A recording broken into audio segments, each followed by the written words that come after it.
पंढरपूर तालुक्यातील रयत शिक्षण संस्थेच्या यशवंत माध्यमिक व उच्च माध्यमिक विद्यालय भोसे येथील शाळेचा एक धक्कादायक प्रकार उघडकीस आला आहे। विद्यार्थ्यांच्या पोषण आहारासाठी शासनाकडून कोट्यावधी रुपयांचा चुराडा केला जातोय, परंतु विद्यार्थ्यांना त्या सोयी मिळतात का याकडे मात्र कोणाचंच लक्ष नाही।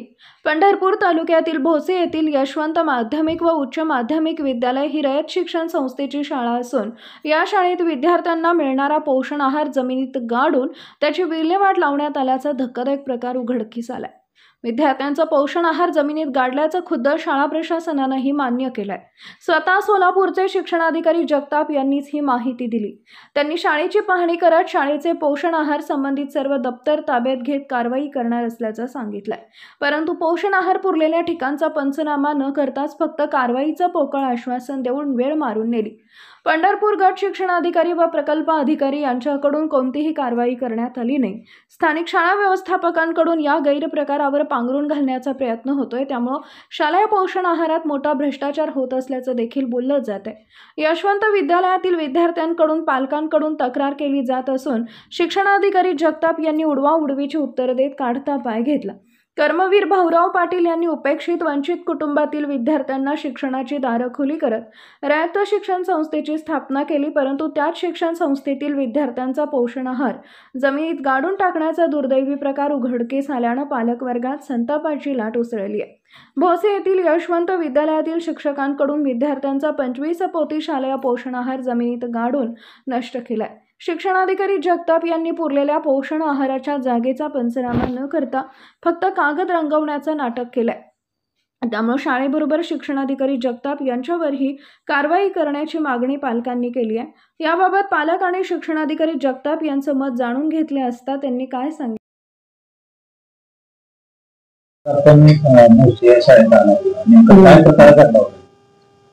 मला काही अज्ञात व्यक्तींकडून शालेय पोषण आहार विल्हेवाट लावण्याची माहिती मिळालेली होती। त्या संदर्भात पाहणी करण्यास मी या ठिकाणी आलेलो होतो। यशवंत माध्यमिक उच्च माध्यमिक विद्यालय बस या ठिकाणी मी इथे आलो असता येथील जो शालेय पोषण आहाराची 2023-24 जी नोंदवही आहे ती मी ताब्यात घेतलेली आहे। सप्रदर्शन मुख्याध्यापकांनी 5 किलो मूग आणि 7 किलो जी मटकी आहे ती सडलेली, किडे झालेली आणि खराब झालेली असल्यामुळे त्याची आम्ही विल्हेवाट लावले, ते पुरले असं सांगितलेलं आहे। परंतु आपण त्यांच्या सगळी नोंदवही ताब्यात घेतलेली आहे। त्यामध्ये ऍक्च्युली किती मूग आणि मटकी त्यांना प्राप्त झालेली होती 23-24 मध्ये त्याचं त्यांनी त्या विद्यार्थ्यांप्रमाणे शालेय पोषण आहाराचा वापर केलेला होता का आणि किती शिल्लक राहिलेली होती आणि त्यांनी जो दिलेला फिगर आहे तेवढा काउंट होतो का याची आपण तपासणी करू। त्यांनी सांगितल्यापेक्षा जर जास्तीचं माल शिल्लक राहिल्याचं दस्तावेजावर निश्चित आपण निदर्शनास आलं तर आपण नक्की त्यांच्यावर कारवाई करू। पण आपण सांगितलेल्यापेक्षा देखील मोठ्या प्रमाणावरती माल पुरलेला आता हे प्रत्यक्षदर्शी मी जे नोंदवही ताब्यात घेतली त्याच्या तपासणीवरून लक्षात येईल। आपण आता जिल्हा स्तरावर शालेय पोषणाचे अधीक्षक आहेत आणि लेखाधिकारी आहेत त्यांच्याकडून या गोष्टीची तपासणी करू, त्यातून काही निष्कर्ष येतील। आज आपण चौकशीला आला चौकशी ज्या ठिकाणी माल पुरलेला आहे त्याची पाहणी वगैरे केली जाते नाही, प्रत्यक्ष त्या ठिकाणाला मी नाही पाहिलं, कारण की इथं मुख्याध्यापकांनी स्वतःच ते मान्य केलेलं आहे की ते खराब मालाने अशा पद्धतीने त्याचे विल्हेवाट लावलेले आहे। फक्त जे फिगर आहे ती कमी का जास्त याची आपण तपासणी करू। जर अनेक प्रकल्प अधिकारी या ठिकाणी आलेले नाही किंवा भेट दिली नाही, वैयक्तिक माझ्या अखत्यारीतील शाळा आहे शिक्षणाधिकारी माध्यमिक म्हणून आणि मला गोपनीय स्वरूपाची माहिती मिळाली म्हणून मी या ठिकाणी आलोय। पालकाचा आरोप असा आहे की बाबा इथं 20 ते 25 गोण्या आहेत आणि कागदावर फक्त दाखवला गेला, त्या सगळ्या गोष्टीची तपासणी होईल। तशा पद्धतीने आपल्याला काही निमित्त आढळलं तर आपण कारवाई केली नाही। आपण तर पंचनामा केलं, स्थानिक ठिकाणी जाऊन पाहिलं नाही ना। सद्यस्थितीत आपण फक्त प्राथमिक चौकशी करतो।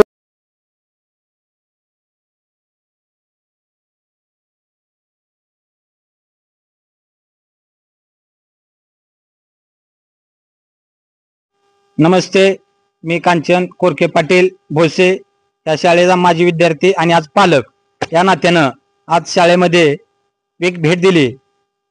मुलांच्या सांगण्यात आलं की आम्हाला आहार मिळाला नाही, पण शाळेनं खराब झालाय म्हणून तो इथं जेसीबीनं खड्डा खांदून इथं 25 क्विंटलच्या पुढे ते डाळ गहू जी पशुआहार मिळतोय पशुखाद्य मलाच मिळाला खाऊ पूर्ण इथं खराब झाला म्हणून शाळेने पुरला.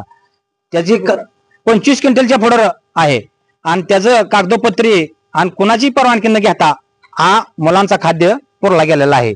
आणि आज शाळेत उपस्थित शिक्षक असताना आज शिक्षणाधिकारी जगताप साहेब यांनी भेट दिली, पण ह्या स्थळाचा पंचनामा केला नाही. त्यांनी फक्त एवढंच केलं की सगळं शाळेचं काय आहे ते रेकॉर्ड दप्तर सगळं ताब्यात घेतलं या आणि सील केले. जर तुम्ही सील केलं तर ह्या जागेचा स्थळ पाणीचा तुम्ही ह्या जागेचा पंचनामा करणं गरजेचं होतं. आज तुम्ही एक जबाबदार व्यक्ती आहे, जबाबदार अधिकारी आहे, जिल्हा तुमच्याकडे चांगल्या नजरेने पाहतोय.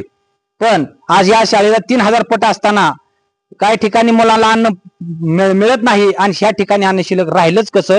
शालेय व्यवस्थापन समिती आणि प्राचार्य आज गैरहजर आहे, ती मुख्याध्यापक शाळेला गैरहजर आहे. सुपरवायझरांनी सांगितलं परगावी गेलेत, ही चुकीच आहे. एक अधिकारी इथे शाळेला भेट देत असताना तिथं हेडमास्टरनं प्राचार्यानं उपस्थित राहणं गरजेचं आहे. अशी मुलांवर झालेला अन्याय आहे. स्वतः आदरणीय जयभाऊ साहेबांनी फोन केला, पालकमंत्री, मी स्वतः फोन केला आदरणीय जयभाऊ पालकमंत्री जयभाऊ गोरे साहेबांना आणि त्यांना सुद्धा सांगितलं फोन करून की इथं शिक्षणाधिकारी आले ते आणि अशी घटना घडली. तर त्यांना फोन जोडून मी पालकमंत्र्याला दिला आणि ते बोलले आम्ही कारवाई करतो, आम्ही सगळं दप्तर ताब्यात घेतले एवढंच म्हणले. पण त्यांनी ह्या खड्याचा पंचनामा केला नाही. ही खड्डा JCB करून काढणं गरजेचं होतं. जे म्हणते शिक्षणाधिकारी पाठीशी घालते असं वाटतंय का तुम्हाला? हो 100% शिक्षणाधिकारी ज्या अर्थी तुम्ही येताय भेटताय पाहू शकत नाही, नुसतं रेकॉर्डवर बघताय, तिथे रेकॉर्डवर काय करणार आहे तुम्ही? इथं पुरलं इथून JCB करायचं गरजेचं होतं ना, का चुकीचं आहे? ही होणं गरजेचं आहे. ह्याचा सखोल तपास झाला पाहिजे. नाही कारवाई झाली तर तुमचं पुढील काय असणार आहे? आम्ही कलेक्टर ऑफिस पुढे उपोषणाला बसणार आहे हे जेव्हा नाही कारवाई झाली तर. ही जी शिक्षण विभाग काय असतील ती इथं प्राचार्य असो, कोण मुख्याध्यापक असो, स्कूल कमिटी असो, त्यांच्यावर कायदेशीर कारवाई झालीच पाहिजे अशी माझी तुमच्या सगळ्या वतीनं नम्र विनंती आहे. महाराष्ट्राच्या मुख्यमंत्र्याला सुद्धा मी ही सांगणार आहे. ते पाणी